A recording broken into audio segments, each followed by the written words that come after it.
1978년 캘리포니아주의 세크라멘토, 임신 3개월이었던 22세의 테레사 월린. 그녀는 가슴에서 배꼽까지 칼로 깊게 그어져 개복되어 창자의 일부가 비어있는 상태로 발견되었습니다.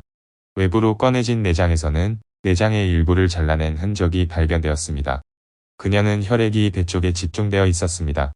게다가 피해자의 입안에는 동물들의 배설물들이 가득 차 있었고 왼쪽 가슴은 칼에 의한 자상들이 난자했습니다. 자상의 안쪽은 칼로 휘저은 흔적도 발견되었습니다. 피해자의 옆에는 피가 들어있는 요구르트 병이 발견되었는데 사람 입술을 댄 흔적이 있어 범인이 피해자의 피를 마신 것이 입증되기도 했습니다.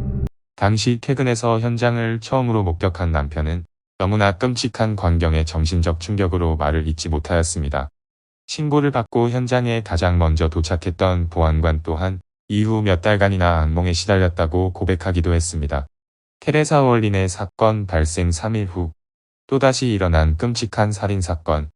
이번 사건의 피해자는 36세의 이블린 미로스와 그녀의 아들 6살 제이슨 미로스, 그녀의 조카 22개월생 마이클 페리에라 그리고 친한 지인인 다니엘 제이 메레디스.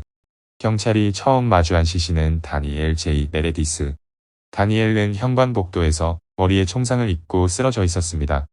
욕실의 욕조에는 핏물이 가득 차 있었습니다. 또한 2층 침실은 참혹한 현장이었는데요.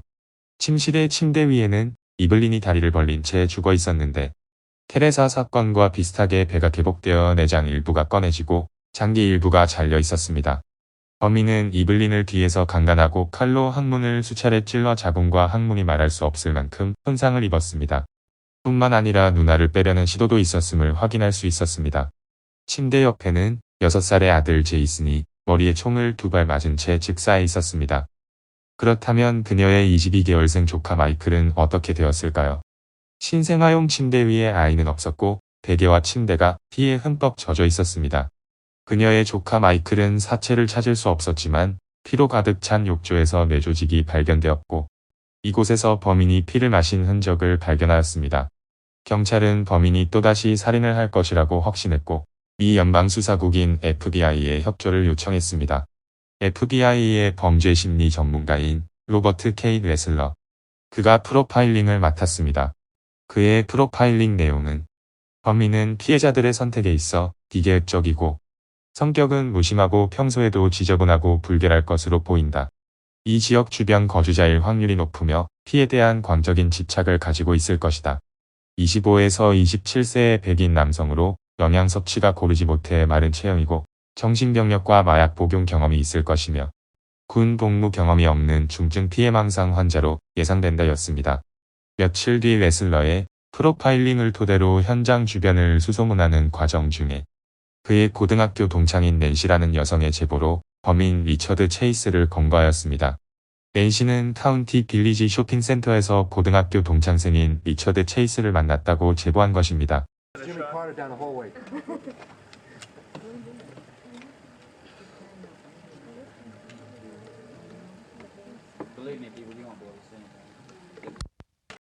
낸시는 당시 리처드의 모습이 좀 이상하긴 했어도 고등학생 때 리처드는 용모가 꽤 단정하고 잘생긴 이목구비로 기억하고 있었고 그가 지저분하게 변한 모습을 보니 안타까운 마음에 가볍게 인사를 하고 그를 피했다고 합니다.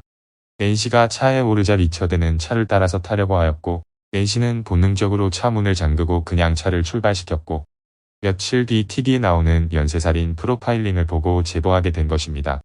경찰은 그의 아파트를 찾아갔고 그의 집 문을 노크하자 그는 쥐죽은 듯 아무 소리도 내지 않고 있다가 경찰이 돌아가는 척하니 손에 상자를 든 채 집 밖으로 나와 자기 차를 향해 걸어가다가 잡혔습니다. 리처드 체이스와 경찰은 몸싸움이 벌어졌고 그 과정에서 22구경 권총이 리처드 몸에서 떨어졌습니다.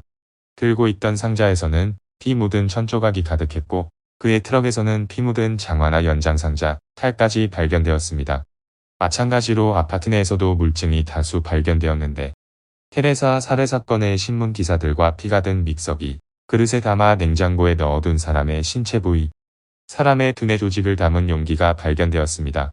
음식과 물잔은 핏자국이 가득했고 부엌에서는 몇 조각의 뼈가 발견되기도 했으며 개 목걸이 3개가 발견되었고 테이블 위에는 과학 서적에서 오려낸 신체 기관들을 표현한 그림 또는 사진들이 어지럽게 널려 있었습니다. 그리고 가장 충격적이었던 그의 달력. 그 달력에는 테레사와 미로스가 살해됐던 23일과 26일에 투데이라는 글자가 쓰여 있었고 1978년에 남은 날짜들에서 무려 44번의 살인 계획으로 투데이를 더 써놓은 것이 발견되었습니다.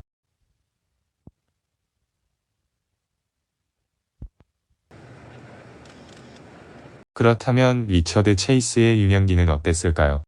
그는 1950년 5월 23일 중산층 가정에서 태어나 이른바 착하고 말 잘 듣는 평범한 아들이었습니다. 이런 그가 변하기 시작한 건 부모의 잦은 싸움으로 인한 가정 불화가 시작된 10살 무렵이었습니다.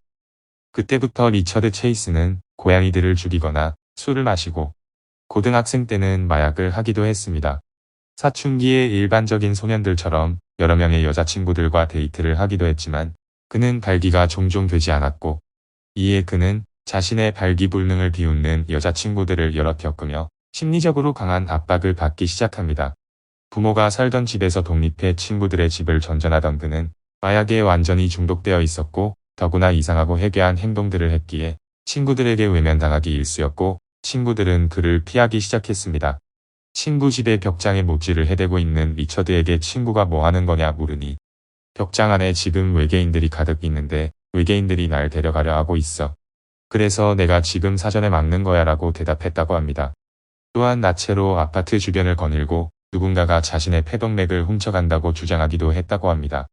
또한 비타민C가 머리를 통해 뇌에 흡수될 것이라고 믿으면서 오렌지를 머리에 올리고 있기도 했다고 합니다. 그의 피해망상은 어렸을 때부터 시작되었던 듯 싶습니다. 그는 이런 정신병적 행동들 때문에 직장 생활도 제대로 할 수 없어 이혼한 어머니와 아버지의 집을 전전하며 생활했습니다. 그러던 어느 날 자신의 정맥에 토끼의 혈액을 주사하다 거부 반응이 일어나 병원에 실려갔고 정신병원에 입원해 편집성 조현병 진단을 받았습니다. 병원에 입원한 이후에도 새를 잡아 머리를 물어뜯어 먹거나 주사기를 훔쳐 심리치료용 강아지의 피를 뽑고 일기장에 동물을 죽이고 피를 맛보는 느낌을 기록해놓는 등 여전히 기이한 행동을 하는 이유로 병원에서는 강한 약물을 주입시켜 잠시 안정돼 있는 리처드를 상태가 호전되었다며 퇴원시켜버립니다. 감당이 안 되어서 통원 치료로 돌려버린 것입니다. 결국 리처드 체이스를 퇴원시킨 의사와 병원 관계자들은 훗날 피해자들의 유가족들에게 소송을 당했고 법원에서는 유가족들에게 배상하라는 판결이 나오기도 했습니다. 그렇게 정신병원을 퇴원한 리처드는 정신병력으로 매달 지급되는 장애연금을 가지고 어머니가 얻어준 아파트에 혼자 살게 됩니다. 리처드는 본격적으로 쾌락 범죄자의 길로 들어서기 시작한 것입니다. 어머니가 혼자 사는 아파트에 자주 드나들며 방 정리 좀 하라고 나무라자 그는 어머니를 아파트에 들어오지 못하도록 했고 미국 동물 애호협회에서 개를 사들여 죽이기도 하고 지역 신문 광고를 보고 찾아가 개를 사오기도 하며 동네 주변 개들을 몰래 훔치기도 했습니다. 그러던 그는 1977년 12월 8일에 정신병력을 숨기고 22구경 권총을 구입합니다. 그 후 리처드는 주택가를 차로 돌아다니면서 창문이나 사람을 향해 총을 쏘기 시작했고 이 과정에서 연말을 맞아 쇼핑 후 차에서 짐을 내리기 위해 집 주변을 돌아다니던 앰브로스 그리핀이라는 두 아이의 아버지가 총에 맞아 사망하였습니다. 그렇게 뱀파이어의 범죄가 시작되었던 것입니다. 해가 바뀌고 1978년 1월 23일 리처드는 이른 아침에 남의 집에 침입하려 시도하다 실패했습니다. 그는 포기하지 않고 다른 빈집에 침입했고 얼마 후 집주인 부부가 돌아온 후 그를 발견하고 쫓아갔으나 붙잡지 못했습니다. 집주인 부부가 집안을 살펴보니 귀중품 일부가 사라지고 아이의 침대에 대변을 보아놓았으며 서랍 안에 든 옷 위에는 소변이 묻어 있었습니다. 전형적인 성도착증 범죄의 특징이 보여진 것입니다. 그날 저녁 쓰레기를 버리고 현관문을 닫으려던 임신 3개월의 테리 월리는 하필 리처드와 마주치게 되었습니다. 앞서 말한 바로 임신 3개월이었던 그 피해자였죠. 재판 과정에서 변호인 측은 리처드 체이스는 정신질환을 앓고 있으므로 재판을 받을 능력이 없다고 하였지만 검사 측은 그는 범행 당시 충분한 변별력을 갖추고 있었기 때문에 책임을 져야 마땅하다고 반박했고 결국 그는 총 6건의 살인에 대해 1급 살인죄로 기소되어 사형을 선고받고 감옥으로 보내졌습니다.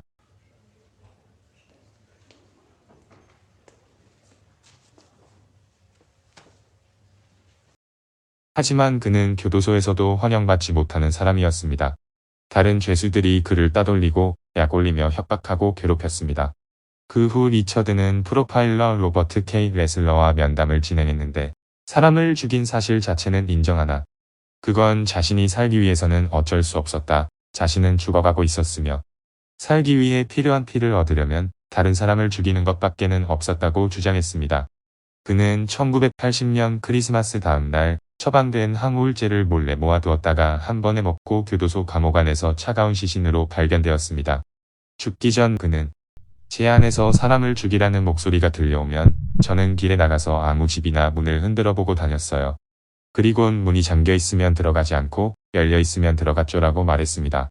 로버트 K. 레슬러가 그런 그에게 질문했습니다. 왜 들어가지 않았지? 문이 잠겨 있어도 들어가고 싶으면 문을 부수고 들어가면 됐을 텐데.